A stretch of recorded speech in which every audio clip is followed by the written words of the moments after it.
Standard 11 physics chapter 7 last time આપણે ઉદાહરણ 7.14 જોયેલું. આજે એક નવો ટોપિક જોઈશું, સ્થિર અક્ષને અનુલક્ષીને ચાક ગતિ. સ્થિર અક્ષને અનુલક્ષીને ચાક ગતિ. જો અક્ષ સ્થિર હોય તો ચાક ગતિના બધા જ નિયમો રેખીય ગતિ સાથે સામ્યતા ધરાવે છે. એટલે કે આપણે રેખીય ગતિ માટે જે સમીકરણો મેળવ્યા છે એ બધા જ સમીકરણો ચાક ગતિમાં લાગુ પાડી શકીએ છીએ.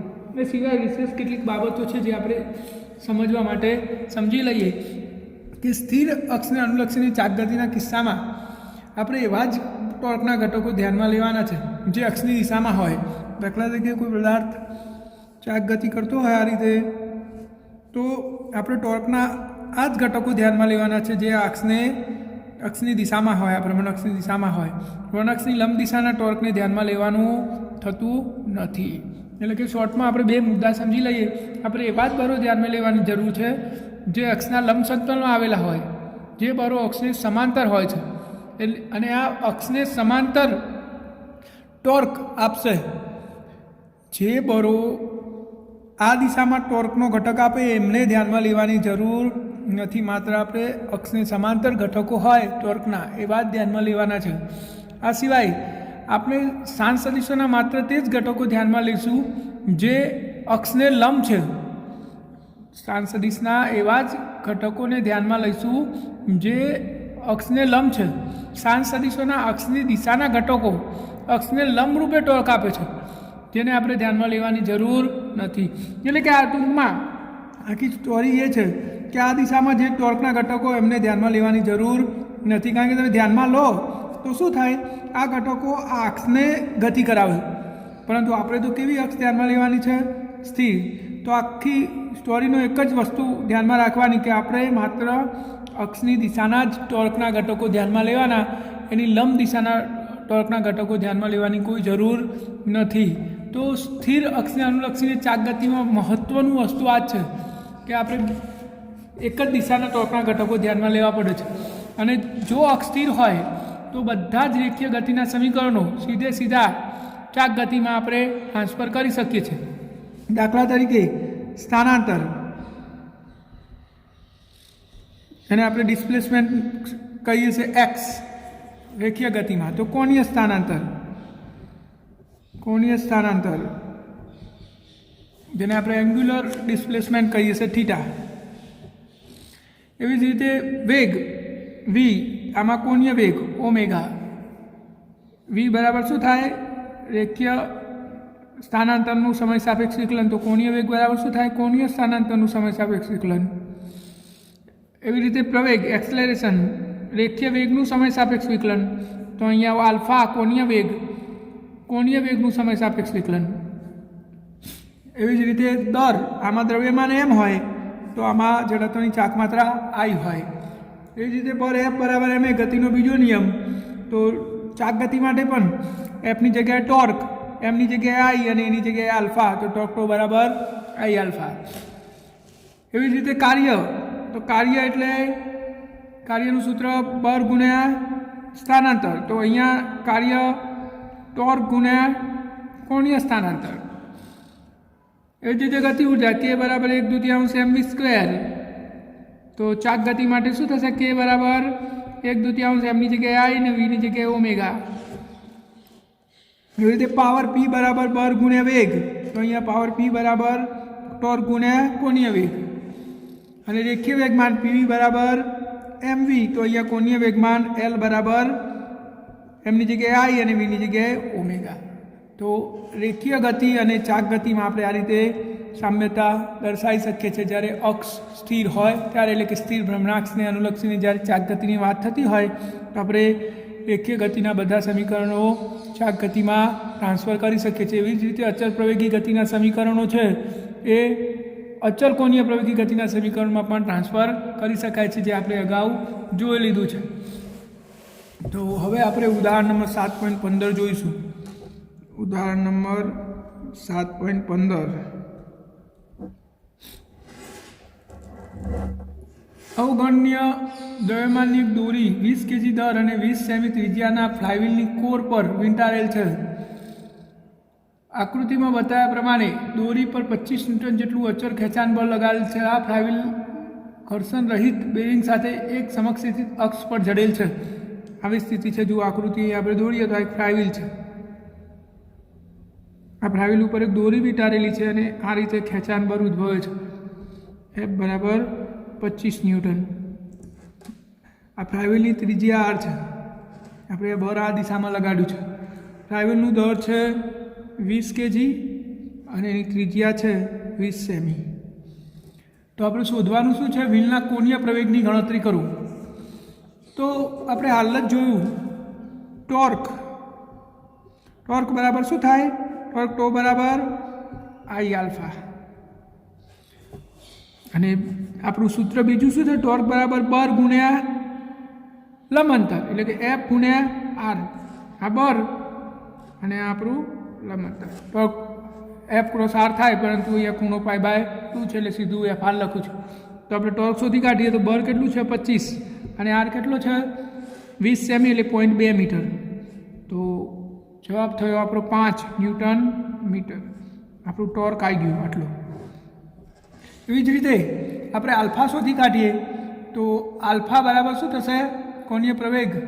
તો આમાંથી મળી જશે આપણને આલ્ફા શોધવો હોય તો પહેલાં આઈ શોધવો પડે. તો રિંગ માટે I is equal two mr²/2. શું થાય? mr²/2 રિંગની જડત્વની ચાક માત્રા. તો m છે આપણો 20, r છે આપણો 0.2 એનો વર્ગ ભાગ્યા 2. તો I ઇઝ ઇક્વલ ટુ જવાબ આવશે આપણો 5 ન્યૂટન મીટર. mr² એટલે kg મીટર સ્ક્વેર. આપણી જડત્વની ચાક માત્રા આવી ગઈ. તો આપણી જોડે ટો છે, આઈ છે. આ બંને કિંમતો આપણે શોધવાનું શું છે? આલ્ફા. તો આમાં મૂકી દઈએ તો આલ્ફા બરાબર ટો અપોન આઈ. ટો કેટલો આવ્યો? 5 અને આઈ કેટલો આવ્યો? 5. સોરી, આ કેટલો આવશે? આઈ આવશે 0.4. કેલ્ક્યુલેશન કરો તમે.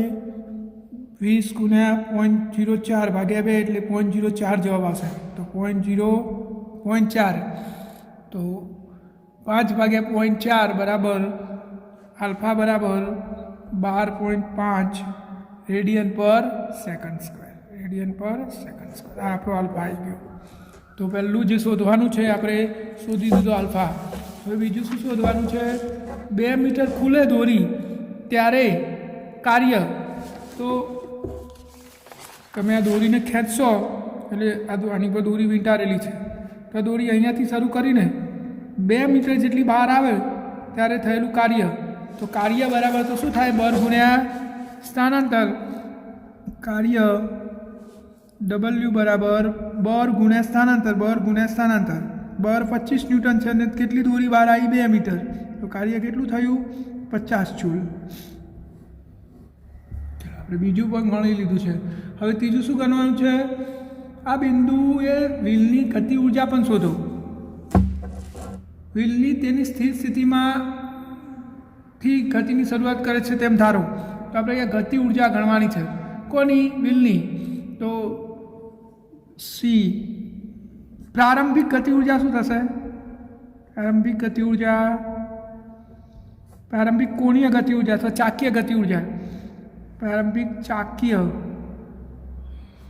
ગતિ ઉર્જા ω0 ઇઝ ઇક્વલ ટુ 0. કારણ કે એને એવું કીધું છે સ્થિર સ્થિતિમાં શરૂ થાય છે. તો પ્રારંભમાં તો એ સ્થિર છે એટલે એની પ્રારંભિક ઝડપ 0. તો પ્રારંભિક કોણીય ગતિ ઉર્જા K0 ઇઝ ઇક્વલ ટુ 0. ચલો, પ્રારંભમાં એની જોડે કોઈ ગતિ ઉર્જા નથી. હવે અંતિમ વેગ શોધવો પડશે. તો અંતિમ કોણીય વેગ આપણે અચળ પ્રવેગી ગતિનું સમીકરણ વાપરીએ. ω² -ω02 બરાબર 2 આલ્ફા થીટા વાળું સૂત્ર વાપરીએ આપણે. તો આપણે પહેલાં થીટા ગણવું પડે તો જ આપણે આ ગણી શકીએ. તો થીટા ગણવા માટે આપણે શું કરીશું? આપણું આ વ્હીલ હતું, આ આપણી દોરી, આ આપણી ત્રિજ્યા. તો કોણીય સ્થાનાંતર એટલે આ થાય આરવીએ, આ થીટા, અને આપણું શું થાય ચાપ. તો ચાપ બરાબર ખૂણો ગુણ્યા ત્રિજ્યાવાળું સૂત્ર આપણે વાપરીએ તો ખૂણો બરાબર ચાપ ભાગ્યા ત્રિજ્યા. હવે આપણો ચાપ કેટલી દોરી ખુલી હતી 2 મીટર ભાગ્યા ત્રિજ્યા કેટલી 0.2, તો થીટા કેટલો થશે 10 રેડિયન થશે. થીટા કેટલો થશે 10 રેડિયન. તો હવે આપણે એ કિંમત આમાં મૂકી દઈએ તો જુઓ ઓમેગા સ્ક્વેર આ તો 0 છે ઇઝ ઇક્વલ ટુ 2. આલ્ફા કેટલો આવ્યો તો આપણે હાલ જ ગણ્યો છે 0.4. થીટા કેટલો આવ્યો 10. તો જવાબ થયો 10 દુ 20 ગુણ્યા 4 એટલે 2.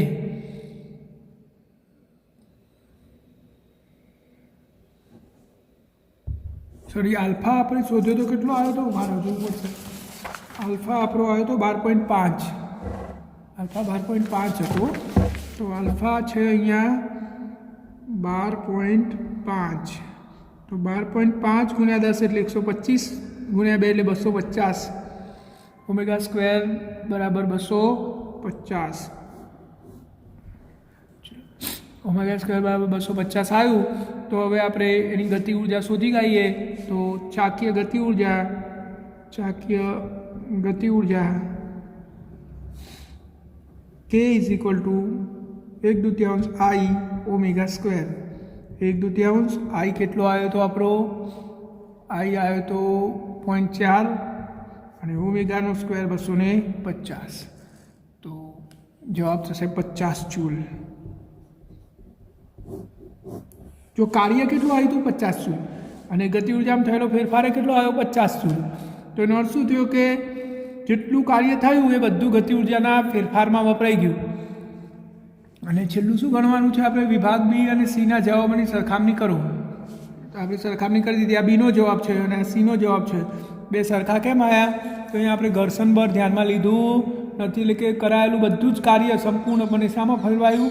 ગતિ ઉર્જામાં ફેરફાર કરવામાં. જો ઘર્ષણ બળ હોત તો કરાયેલું બધું કાર્ય ગતિ ઉર્જામાં ના રૂપાંતરિત થાય. થોડી ઘણી ઉર્જા ઘર્ષણ બળમાં વેસ્ટ થઈ જાત.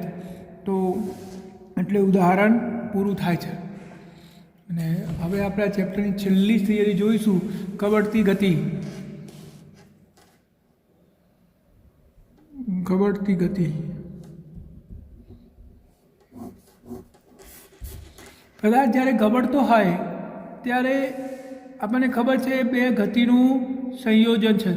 લપસ્યા વગર જ્યારે પદાર્થ ગબડતો હોય, દાખલા તરીકે આપણે એક તકતી ધ્યાનમાં લઈએ. આ એક તકતી છે.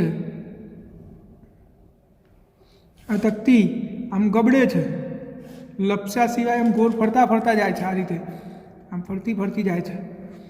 તો એનો અર્થ એ થયો કે આ તકતીનો જે ભાગ સપાટીના સંપર્કમાં હોય એ હંમેશા શું હોય? સ્થિર હોય છે. જે ભાગ એને સ્પર્શ કરે એ ક્ષણિક સ્થિર જ હોય, તો જ ગબડી શકે, નહીં તો ગબડી શકે નહીં. તો લપસ્યા સિવાય પદાર્થ ગબડતો હોય તો સપાટી સાથે સંપર્કમાં રહેલું તકતીનું આ તરિયું શું હોય છે? સ્થિર હોય છે. અને આ રીતે જ્યારે પદાર્થ લપસ્યા સિવાય ગબડતો હોય તો એ બે ગતિઓનું સંયોજન છે. કઈ બે ગતિઓ? એક સ્થાનાંતરિત ગતિ, સ્થાનાંતર, અને બીજી ચાક ગતિ. આ બે ગતિનું સંયોજન છે. એટલે કે પદાર્થના પ્રત્યેક કણ બે વેગ ધરાવે છે. કયા બે વેગ? એક રેખીય વેગ, જેને આપણે શું કહીએ છીએ? સ્થાનાંતરિત ગતિનો વેગ, જે એના દ્રવ્યમાન કેન્દ્રનો વેગ પણ આપણે કહી શકીએ. આ આપણો VCM છે. એટલે કે આનું દ્રવ્યમાન કેન્દ્ર VCM વેગથી આ તરફ ગતિ કરે છે, જેને આપણે VCM વડે દર્શાવીશું. કારણ કે આપણે અગાઉ ભણી ગયા કે પદાર્થનો સમગ્ર દર એના કેન્દ્રમાં કેન્દ્રિત થયેલું હોય છે એવું માનીને પદાર્થ સ્થાનાંતરિત ગતિ કરતો હોય છે. એટલે કે એના દ્રવ્યમાન કેન્દ્રનો વેગ અહીંયા છે. આ સિવાય આ તકતીના બીજા બધા કણો, એનું દ્રવ્યમાન કેન્દ્ર C છે, એના સિવાયના બીજા બધા કણો, માન લો કે એક કણ અહીંયા હું લઉં P0, અહીંયા એક કણ લઉં P1, અહીંયા એક કણ લઉં P2, તો આ બધા કણો ચાક ગતિ પણ ધરાવે છે, એટલે કે એમની જોડે એક બીજો પણ વેગ હોય છે જેને આપણે વી આર કહીશું.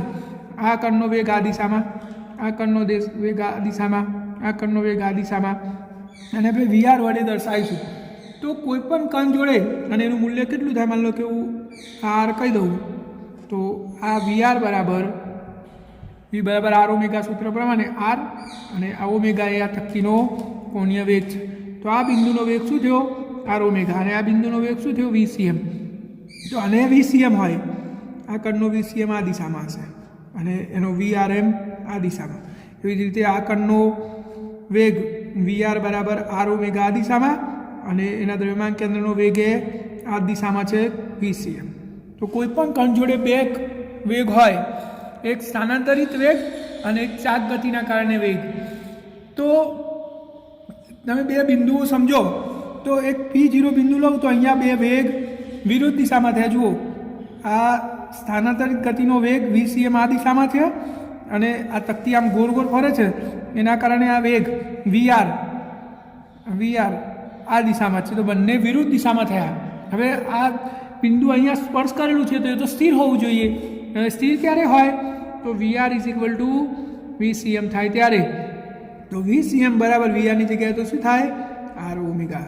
આપણે આરને કેપિટલ લઈ લઈએ તો આર ઓમેગા. તો આ લપ્સ્યા સિવાય સરકવા માટેની શરત થઈ. તમે આ બિંદુ લો તો અહીંયા શું થશે? બંને એક જ દિશામાં છે, તો કુલ વેગ શું થશે? વીસીએમ પ્લસ વીઆર. બંને સરખા હોય છે તો તમે બંને સરખા લઈ શકો, તો ટોટલ કેટલું થશે? 2 વીસીએમ જેટલું. વીઆરને વીસીએમ જેટલો ગણી લો તો ત્યાં આટલો વેગ થવો જોઈએ. વીઆઈ વી1નું માન, એટલે કે અહીંયા કુલ વેગ આટલો હોય ત્યારે પદાર્થ સરક્યા સિવાય ગબડતો હોય છે. તો આ ગબડતા પદાર્થની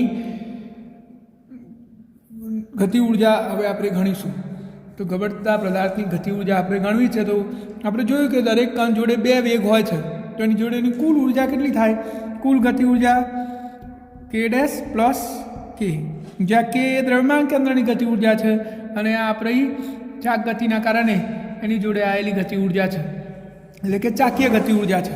તો ચાકીય ગતિ ઉર્જા કેટલી થાય? 1/2 આઈ ઓમેગા સ્ક્વેર, અને દ્રવ્યમાન કેન્દ્રની ગતિ ઉર્જા કેટલી? 1/2 એમ વીસીએમનો સ્ક્વેર.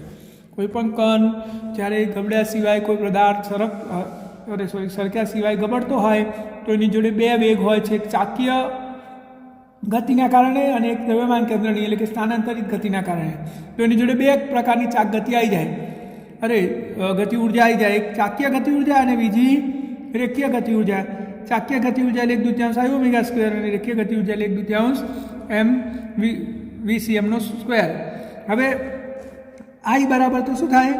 એમ કે સ્ક્વેર થાય. આઈ બરાબર શું થાય? એમ કે સ્ક્વેર. અને વી બરાબર આર ઓમેગા સ્ક્વેર. આ બે સૂત્રનો ઉપયોગ આપણે આમાં કરી દઈએ તો શું થશે? જુઓ, કે બરાબર 1/2 આઈની જગ્યાએ એમ કે સ્ક્વેર, અને ઓમેગાની જગ્યાએ શું થાય? વી બરાબર આર ઓમેગા. તો ઓમેગા બરાબર વી અપોન આર. તો અહીંયા જુઓ, વી સ્ક્વેર એટલે વીસીએમનો સ્ક્વેર ભાગ્યા આર સ્ક્વેર થશે, પ્લસ 1/2 એમ વીસીએમનો વર્ગ. તો આમાંથી કોમન કેટલું નીકળી જશે? 1/2 કોમન, એમ કોમન અને વીસીએમનો વર્ગ કોમન. તો વધ્યું શું? કે સ્ક્વેર પ્લસ ભાગ્યા આર સ્ક્વેર પ્લસ 1 વધ્યો. તો આટલું થયું 1/2 એમ વીસીએમનો વર્ગ 1 પ્લસ કે સ્ક્વેર અપોન આર સ્ક્વેર. આ જ્યારે પદાર્થ ગબડ્યા સિવાય સરક્યા સિવાય ગબડતો હોય ત્યારે પદાર્થની ગતિ ઉર્જાનું સમીકરણ છે. તમારે આ સમીકરણ યાદ રાખવાનું છે. આ ચેપ્ટરનું છેલ્લું ઉદાહરણ જોઈ લઈએ એટલે તમને આ છેલ્લી ગબડતી ગતિનો વધારે અંદાજ આવી જાય. તો છેલ્લું ઉદાહરણ છે 3 પદાર્થો, એક રિંગ, એક ઘન નળાકાર અને એક ઘન ગોળો દ્રઢતા પાટિયા પરથી સરક્યા વગર નીચે તરફ ગબડે છે. ત્રણેય સ્થિર અવસ્થામાંથી ગતિની શરૂઆત કરતા હોય અને ત્રણેયની ત્રિજ્યા સમાન હોય તો કયો પદાર્થ મહત્તમ વેગ સાથે જમીન પર પહોંચશે? આ એક પાટિયું છે ગબડતું, ધારવાળું પાટિયું છે, અને અહીંયાથી 3 પદાર્થને આપણે છોડવાના છે. સૌથી પહેલી એક રિંગ છે. આ રિંગને અહીંયા આપણે પકડી રાખી છે. હવે છોડી દઈશું તો એ ગબડતા ગબડતા નીચે આવે છે, ત્યારે તેનો વેગ. પછી બીજો ઘન, નળાકાર અને ગોળો, ત્રણેને આ રીતે છોડી દેવાના. બંનેની ત્રિજ્યા સરખી છે, તો અહીંયા પહોંચે ત્યારે કોનો વેગ સૌથી વધારે હશે? તો જો અહીંયા આપણે ઉર્જા સંરક્ષણના નિયમનો ઉપયોગ કરીએ તો ઉર્જા સંરક્ષણના નિયમ પરથી, કારણ કે આપણે ઘર્ષણ બળ અહીંયા ગણેલું નથી, તો આ h ઊંચાઈ પર માત્ર સ્થિતિ ઉર્જા છે, કારણ કે આપણે પકડી રાખ્યો છે. તો h ઊંચાઈ પર સ્થિતિ ઉર્જા સપાટી પર ગતિ ઉર્જામાં રૂપાંતરિત થાય છે, અથવા તો ગતિ ઉર્જામાં ફેરવાય છે. તો h ઊંચાઈ પર સ્થિતિ ઉર્જા કેટલી થાય? mgh. અને તળિયે ગતિ ઉર્જા કેટલી? ચાક્ય ગતિ ઉર્જા 1/2, અથવા તો આપણું સીધું સૂત્ર જ વાપરી દઈએ આપણે, તો 1/2 m VCM નો સ્ક્વેર. હું VCM નહીં લખતો, સમજી જવાનું. 1 + k² r². તો આપણે v શોધવાનો છે. જો m બે બાદથી કેન્સલ, તો અહીંયા v² આ gh વધ્યું, આ બાજુ v² ભાગ્યા 2, અને કૌંસમાં હું લસા લઈ લઉં તો r² + k²/r². હવે v² ને સૂત્ર કરતાં બનાવીએ તો v² બરાબર 2gh, અને હરિયો ત્યાં ઉલટાઈ જશે, r² + k². v² બરાબર આવું થયું. તો હવે આપણે પહેલાં રિંગ માટે લઈએ, તો રિંગ માટે ચક્રાવર્તનની ત્રિજ્યા k બરાબર r થાય, કારણ કે I બરાબર mk², અને રિંગ માટે જડત્વની ચાક માત્રા શું થાય? I બરાબર mr². તો આ બે તમે સરખાવો તો k બરાબર r થઈ ગયો રિંગ માટે. રિંગ માટે k બરાબર r થાય, તો v² બરાબર 2gh r². અહીંયા તમે k ની જગ્યાએ r મૂકી દો તો 2r², કેન્સલ, 2 કેન્સલ, તો v² બરાબર gh. તો v બરાબર √gh. આ રિંગનો વેગ થયો. હવે આની કિંમતો આપણને આપેલી હોય તો મૂકી દઈએ, ના આપેલી હોય નહીં આપેલી, તો આ રિંગનો વેગ થઈ ગયો. કોનો? રિંગનો વેગ. એવી જ રીતે હવે બીજું શું છે? ઘન નળાકાર. તો ઘન નળાકાર માટે ચક્રાવર્તનની ત્રિજ્યા કેટલી થાય? તો ઘન નળાકાર માટે k² બરાબર r²/2 થાય. ચક્રાવર્તનની ત્રિજ્યાઓ મેં તમને પેલું ટેબલ બતાવ્યું હતું, એમાંથી પણ તમે જોઈ શકો છો. તો હવે આપણે ફરીથી એ સૂત્રમાં કિંમત મૂકીએ તો v² બરાબર 2gh r² + r², અને r² + k² ની જગ્યાએ શું મૂકવાનું? r²/2.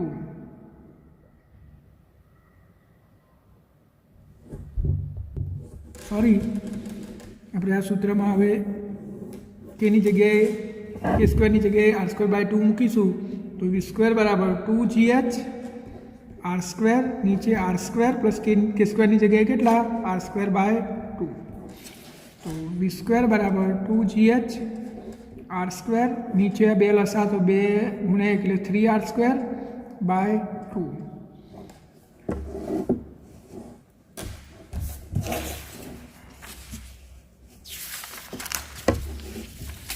તો શું થશે?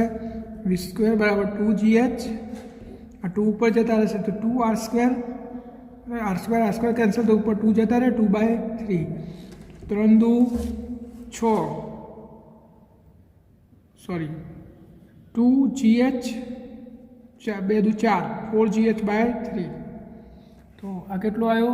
4gh/3 v² બરાબર. તો v બરાબર √4gh/3. અને છેલ્લે આપણું શું હતું? નક્કર ગોળો. તો નક્કર ગોળા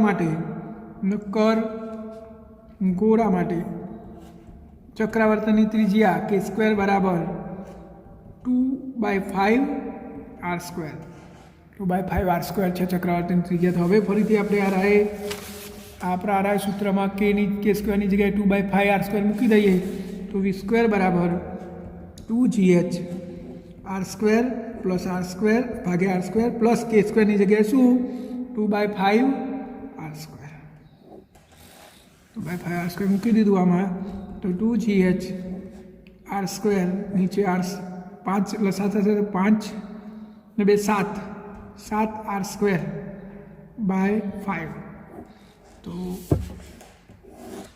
વી સ્ક્વેર બરાબર 2gh આર સ્ક્વેર કેન્સલ 5/7 તો 5 દુ 10 gh ભાગ્યા 7 તો વી બરાબર √10 gh બાય 7. તો આપણે ત્રણેયનું જોઈ લઈએ તો સૌથી વધારે વેગ કોનો આવ્યો? ગોરાનો. અને સૌથી ઓછો કોનો આવ્યો? રિંગનો. તો સૌથી વધારે વેગ ગોરાને મળ્યો હશે અને સૌથી ઓછો રિંગને મળ્યો હશે. તો તમારે ખાસ આ સૂત્ર યાદ રાખવાનું છે. ચાકીય ગતિ ઉર્જા વત્તા રેખીય ગતિ ઉર્જા બંનેનો સરવાળો થઈ જાય. કેટલી થઈ જાય? 1/2 mv² (1 + k² r²). અને આ બાકીનો દાખલો તમે ચોપડામાં લખી દેજો. જ્યારે સ્કૂલ પર આવો માર્ગદર્શન માટે ત્યારે હું તમારા ચોપડા ચેક કરીશ. એટલે આપણું ચેપ્ટર પૂરું થાય છે. હવે આપણે સ્વાધ્યાય તરફ જઈશું.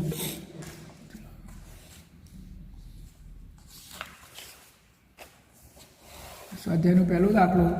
એક સમાન દળ ધરાવતા ગોળા નળાકાર રિંગ અને સમઘનના દરેક પદાર્થના દ્રવ્યમાન કેન્દ્રનું સ્થાન જણાવો.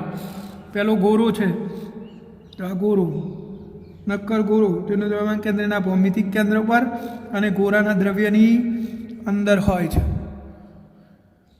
એ જ રીતે રિંગ નળાકાર. તો જો નક્કર નળાકાર હોય તો એનું દ્રવ્યમાન કેન્દ્રના ભૌમિતિક કેન્દ્ર પર તો હોય જ, પરંતુ એ દ્રવ્યની અંદર હોય છે. જો પોલો નળાકાર હોય તો દ્રવ્યની બહાર, પરંતુ ભૌમિતિક કેન્દ્રમાં. એવી જ રીતે રિંગ. જો આ રિંગ તો એનું દ્રવ્યમાન કેન્દ્ર પણ એના ભૌમિતિક કેન્દ્ર પર જ હોય છે, પરંતુ રિંગના દ્રવ્યની બહાર થયું. આવી પોલી રિંગ હોય તો એનું દ્રવ્યમાન કેન્દ્ર અહીંયા હોય, અહીંયા કોઈ દ્રવ્ય નહીં એટલે દ્રવ્યની બહાર કહેવાય, પરંતુ રિંગના ભૌમિતિક કેન્દ્ર પર. નક્કર ગોળો હોય, આપણો ગોળા ફેંકનો ગોળો, તો એનું દ્રવ્યમાન કેન્દ્રના અંદર મધ્યમાં જ હોય, ભૌમિતિક કેન્દ્ર પર, પરંતુ અંદર એ દ્રવ્ય હોય છે એટલે દ્રવ્યની અંદર કહેવાય.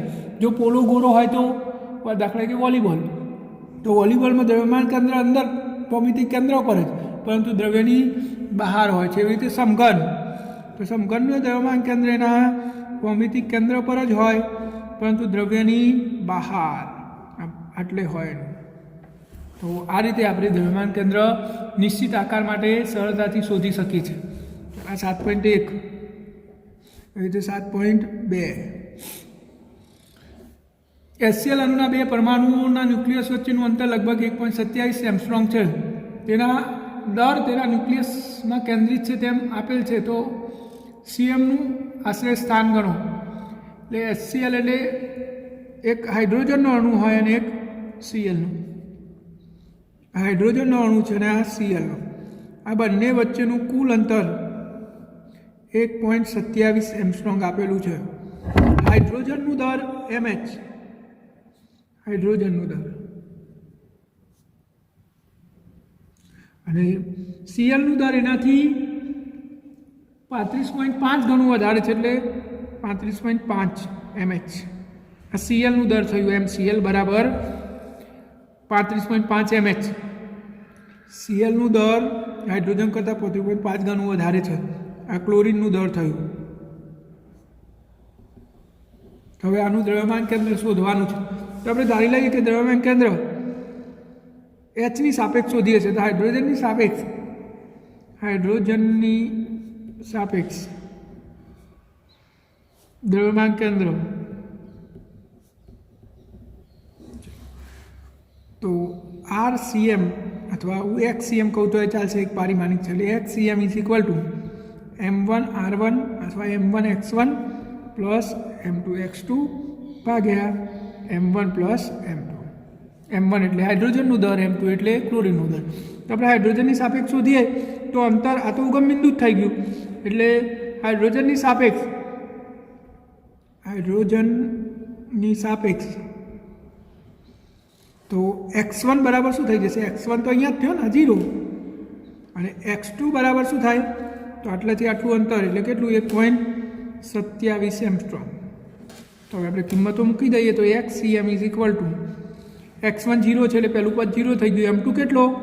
m2 એટલે ક્લોરીનનું દર 35.5 mH અને x2 એટલે 1.27 એંગસ્ટ્રોમ ભાગ્યા નીચે m1 પ્લસ m2 m1 એટલે હાઇડ્રોજનનું દર mH પ્લસ ક્લોરીનનું દર કેટલું? 35.5 mH. તો અહીંયા શું થશે? 35.5 ગુણ્યા 1.27 35.5 ગુણ્યા 1.27 જવાબ થયો 45.085 45.085 ભાગ્યા નીચે થશે 36 ઉપર mH તો ખરું જ, નીચે 36.5 mH. તો mH કેન્સલ તો જવાબ થશે 36.5 1.235 એંગસ્ટ્રોમ. xcm કેટલો આવ્યો? કોની સાપેક્ષ આવ્યો? હાઇડ્રોજનની સાપેક્ષ. એનો અર્થ શું થયો કે હાઇડ્રોજન અણુથી કેટલા અંતરે દ્રવ્યમાન કેન્દ્ર હશે? 1.235 એંગસ્ટ્રોમ અંતરે હશે. તો ખૂબ જ સરળ દાખલો છે આ તો. 7.3 એક બાળક એક લાંબી ટ્રોલીના એક છેડે સ્થિર બેઠો છે. એક લાંબી ટ્રોલી છે અને અહીંયા એક બાળક બેઠો છે. તે લીસી સમક્ષીથી સપાટી પર એક નિયમિત v ઝડપથી આગળ વધી રહ્યો છે. આમ જાય છે, ટ્રોલી ઉપર હેડ છે v વેગથી, અચળ વેગથી. જો બાળક ટ્રોલી પર ઊભો થઈને કોઈ પણ રીતે દોડે તો તંત્રના દ્રવ્યમાન કેન્દ્રની ઝડપ કેટલી હશે? હવે બાળક ઊભો થઈને દોડે છે તો આના દ્રવ્યમાન કેન્દ્રની ઝડપનું શું? તો દ્રવ્યમાન કેન્દ્રની ઝડપ vcm અચળ છે. કેમ કે બાળક ટ્રોલી પર છે અને ટ્રોલી પર દોડવાથી બાહ્ય બળ લાગતું નથી, એટલે કે F external is equal two 0. અને જો તંત્રનું બાહ્ય બળ 0 હોય તો તંત્રનું કુલ રેખીય વેગમાન અચળ રહે છે અને રેખીય વેગમાન અચળ રહે તો એનું વેગ પણ અચળ રહે છે, એટલે કે એનો વેગ બદલાતો નથી. બાળક ટ્રોલી પર દોડે તો એ તો યાંત્રિક બળ થયું, બહારથી તો કોઈ બળ લાગતું નહીં. અને બાહ્ય બળ 0 હોય તો તંત્રનું કુલ રેખીય વેગમાન અચળ હોય અને રેખીય વેગમાન અચળ હોય તો એનો વેગ પણ અચળ હોય છે.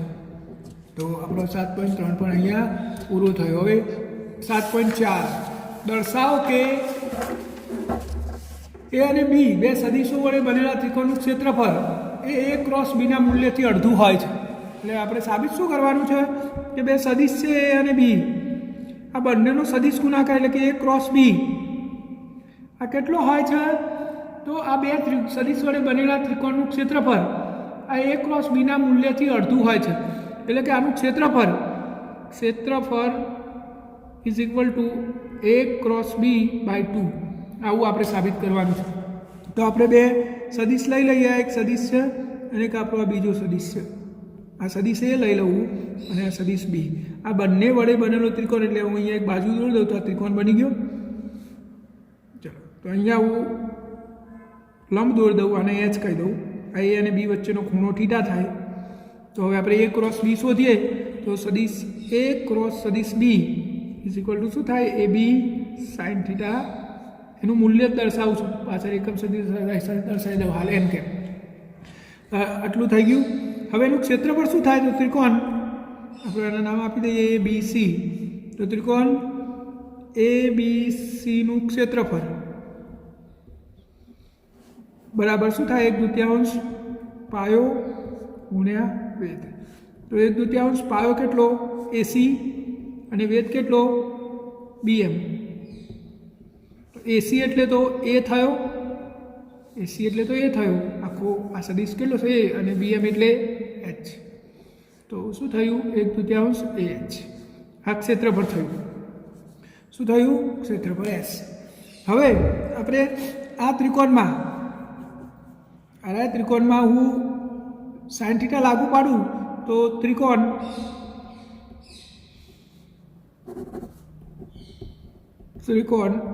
a b m માં સાઇન થીટા બરાબર શું થશે? સામેની બાજુ ભાગ્યા કર્ણ, સામેની બાજુ એચ છે અને કર્ણ કેટલો? બી, તો એચ બરાબર બી સાઇન થીટા થાય. તો આ કિંમત હું આપણા આ સમીકરણમાં મૂકી દઉં તો A cross B is equal to B sine થીટાની જગ્યાએ શું મૂકી દેવાનું મારે? એચ, તો એ એચ થઈ ગયું. તો જુઓ આ સમીકરણ 1 અને આ સમીકરણ 2 પરથી શું કહી શકાય? એ ક્રોસ બી બરાબર, તો ક્ષેત્રફળ એસ બરાબર શું થયું? જુઓ ક્ષેત્રફળ એ બરાબર 1/2 AH, અને AHની જગ્યાએ તો શું મૂકી શકું? એ ક્રોસ બી. તો થઈ ગયું ક્ષેત્રફળ સદિશ ગુણાકાર કરતાં અડધું. તો આપણે જે સાબિત કરવાનું હતું એ